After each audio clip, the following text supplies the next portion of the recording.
63. Sarin alisou o casaco de Rowden e deu um passo para trás, tamborilando na bochecha enquanto o estudava. Teria preferido um traje branco em vez de um dourado, mas por alguma razão o branco parecia pálido e sem vida perto da pele prateada dele. Bem? Rowden perguntou, abrindo os braços. Vai ter que servir, ela decidiu, alegremente. Ele começou a rir, aproximando-se e beijando-a com um sorriso. Você não devia estar sozinha na capela, rezando e se preparando? O que aconteceu com a tradição? Já tentei isso uma vez, Saren disse, virando-se para se assegurar de que ele não tinha borrado sua maquiagem. Desta vez, pretendo ficar de olho em você. Por algum motivo, meus maridos potenciais têm a mania de desaparecer. Então pode ser alguma coisa com você. Vara de Lucky. Rowden brincou. Ele havia gargalhado por um bom tempo quando o pai dela explicara a origem de seu apelido e desde esse momento havia se encarregado de usá-lo em todas as ocasiões possíveis. Ela bateu nele, sem prestar atenção enquanto alisava o véu. Meu senhor, minha senhora, disse uma voz estoica. O Sion de Rowden Ian entrou flutuando pela porta. É hora. Sarin agarrou o braço de Rowden com força. Caminhe. Caminhe, ela ordenou, acenando em direção à porta. Desta vez, não o deixaria ir a nenhum lugar até que alguém os casasse. Rowden tentou prestar atenção na cerimônia, mas os casamentos Korathi eram coloridos e, em geral, eram compridos e, em geral, entediantes.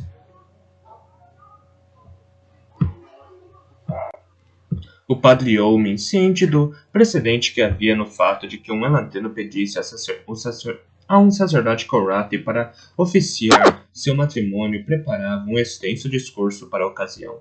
Como sempre, os olhos do homenzinho adquiriram o brilho quase vidrado enquanto falava, como se tivesse esquecido de que houvesse mais alguém presente. Então, Rowden também deixou sua mente devagar. Não podia deixar de pensar na conversa que tivera com Galadon mais cedo naquele dia, uma conversa iniciada por causa de um pedaço de osso. O osso, recuperado do corpo de um monge iordênico morto, estava deformado e retorcido. Mesmo assim, era mais bonito do que repugnante. Era como um pedaço de marfim entalhado ou um punhado de varetas de madeira esculpidas e retorcidas entre si. O mais inquietante era que Rowden jurava que reconhecia símbolos levemente familiares nos entalhes, símbolos que havia estudado. Antigos caracteres iordênicos. Os monges Dorothy haviam criado sua própria versão do Eondor. A preocupação pressionava sua mente com tanto vigor que distraiu sua atenção até mesmo no meio de seu próprio casamento. Durante os séculos, uma única coisa impedira que Jordan conquistasse o Ocidente. Elantris. Se Wyrn tivesse aprendido a cessar o Dor. Rowden ficava se lembrando de Delaf e de sua estranha habilidade para resistir aos Aeons, e até para destruí-los. Se mais alguns monges tivessem possuído esse poder, então a batalha poderia facilmente ter virado a favor deles. A familiar bola de luz de Ian flutuava ao lado de Rowden. A recuperação do Sion quase compensava os queridos amigos que Rowden perdera na batalha final para restaurar Elantris. Caratha e os demais fariam falta.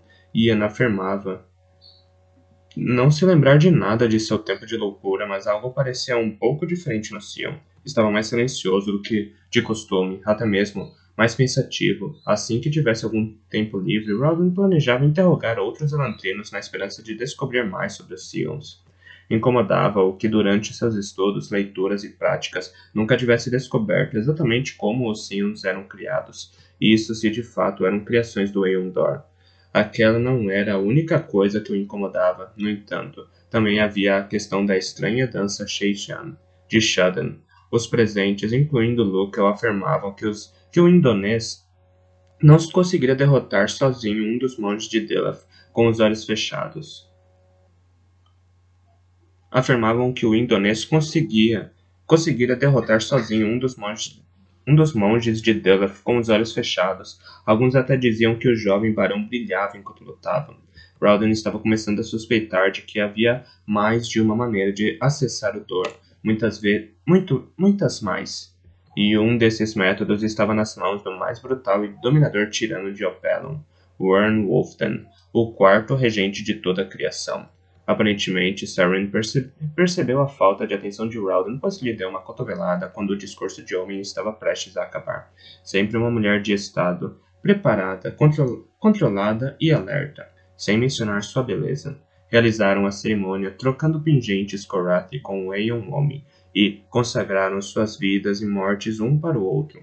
O pingente que ela deu para Sarene fora delicadamente talhado em jade puro pelo próprio Ten, então sobreposto com faixas de ouro que combinavam com seus cabelos. O presente de Sarene era menos extravagante, mas igualmente adequado. Em algum lugar encontraram uma pesada pedra negra de reflexos metálicos cujo brilho completava a pele prateada de Ralden. Com isso, o homem proclamou a toda Arelon que seu rei estava casado. Começaram os vivas e Sarene se inclinou para beijá-lo. Era isso que esperava? Ralden perguntou. Me disse que antecipou esse momento durante toda a sua vida. Foi maravilhoso, Sarene respondeu, mas há uma coisa pela qual esperei ainda mais do que meu casamento. Ralden ergueu a sobrancelha. Ela sorriu com malícia. A noite de núpcias. Ralden começou a rir, perguntando-se onde tinha se metido ao trazer Sarene para seu país. Epílogo.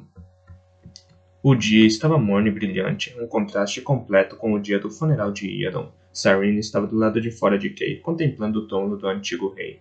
Tudo pelo que Iadon lutara fora revogado. Elantris havia sido revitalizada e a servidão declarada ilegal. É claro, seu filho se sentava no trono de Arelon, ainda que este trono estivesse dentro de Elantris agora. Apenas uma semana se passara desde o casamento, mas tanta coisa acontecera. Ralden acabara permitindo que a nobreza conservasse seus títulos, ainda que no início tivesse tentado abolir todo o sistema. O povo não teria permitido. Parecia normal para eles que não houvessem condes, barões e outros lordes. Então Ralden modificou o sistema para seus próprios fins. Tornou cada lorde um servo de Elantris, encarregando-o com a responsabilidade de cuidar do povo nas partes remotas do país. A nobreza se tornou menos aristocrática e mais distribuidora de alimentos, o que de certo modo deveria ter sido desde o início. Sarene o observava agora, falando com Shadan e Lukel, sua pele brilhando mesmo sob a luz do sol. Os sacerdotes que diziam que a queda de Elantris havia revelado a verdadeira natureza de seus ocupantes não haviam conhecido Ralden. Essa era sua verdadeira essência, o farol brilhante, a poderosa fonte de orgulho e esperança. Não importava o quão metalicamente reluzente sua pele se tornasse, ela nunca seria comparável ao resplendor de sua alma. Ao lado de Ralden estava o tranquilo Galadon, sua pele brilhando também, embora de um jeito diferente. Era mais escura, como ferro polido, um resquício de sua herança dura. A cabeça do homem zarrão ainda estava careca. Sarene ficara surpresa com o fato, pois todos os outros elantrinos tinham cabelos brancos. Quando perguntou sobre essa singularidade, Galadon simplesmente dera de ombros, daquele seu jeito característico, resmungando. Parece correto. Sou careca desde minha 3ª década. Como? Bem atrás de Ralden e Lukel, ela podia ver a forma prateada de Aiden, segundo filho de Daura. Segundo Lukel, a Shauda alcançara Edian há 5 anos, mas a família estava determinada a encobrir sua transformação com maquiagem, em vez de jogá-lo em Elantris. A verdadeira natureza de Edian não era mais desconcertante do que a de seu pai, que não estava disposto a dar muitas explicações, mas Sarene viu a confirmação nos olhos do tio. Há mais de 10 anos, ele comandara sua frota contra o pai de Sarene, em uma tentativa de roubar o trono, um trono que Sarene começava a acreditar que poderia ter pertencido legalmente a Ken. Se era verdade que Ken era o irmão mais velho, então deveria ter sido herdeiro, não Eventil. Seu pai continuava sem querer falar sobre o assunto, mas ela pretendia conseguir respostas mais cedo ou mais tarde. Enquanto ponderava, notou que a carruagem parava ao lado do túmulo. A porta se abriu e Torrina desceu, trazendo seu obeso pai, Conde Erran. Erran não era o mesmo desde a morte de Royal. Falava com voz aturdida e doentia, e perderam uma alarmante quantidade de peso. Os outros não o haviam perdoado por sua participação na execução do Duque, mas o desprezo deles nunca poderia se igualar à repulsa que ele devia sentir por si mesmo. Ralden olhou nos olhos, assentindo levemente. Já era hora. Sarene passou pelo túmulo de Iadon e por mais 4 iguais ao dele, os lugares de descanso de Royal, Eondel, Carota e um homem chamado Saulin. Este último túmulo não tinha nenhum corpo, mas Ralden insistira que fosse erguido com os demais. Esta área se tornaria um memorial, um jeito de lembrar daqueles que haviam lutado por Arelon, assim como o homem que tentara esmagá-la. Cada lição tinha 2 faces. Era tão importante para eles se recordarem da doentia ganância de Iadon quanto se lembrarem do sacrifício de Royal. Sarene se aproximou lentamente do último túmulo. A terra estava levantada como as demais, formando um monte que algum dia estaria coberto de grama e folhagem. Por enquanto estava estéril, a terra recém-empilhada. Por enquanto estava estéril.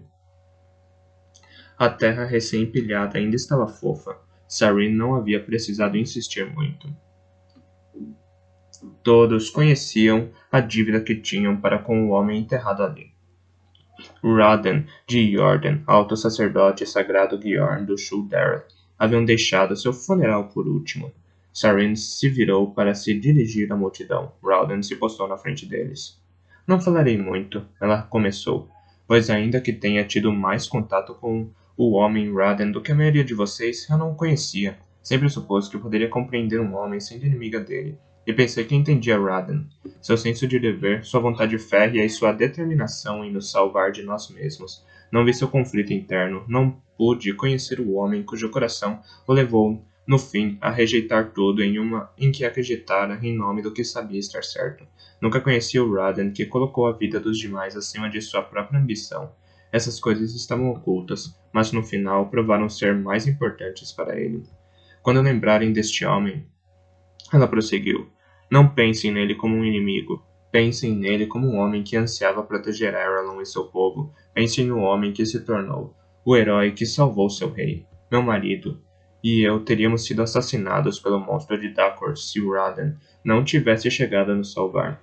Mais importante, lembre-se de Raden como aquele que deu o aviso vital que salvou a frota de Theod. Se a armada tivesse caído, asseguro que Theod não teria sido o único país a sofrer.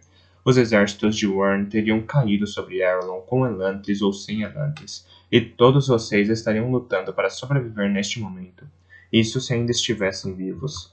Sarin fez uma pausa, deixando que seus olhos pousassem sobre o túmulo.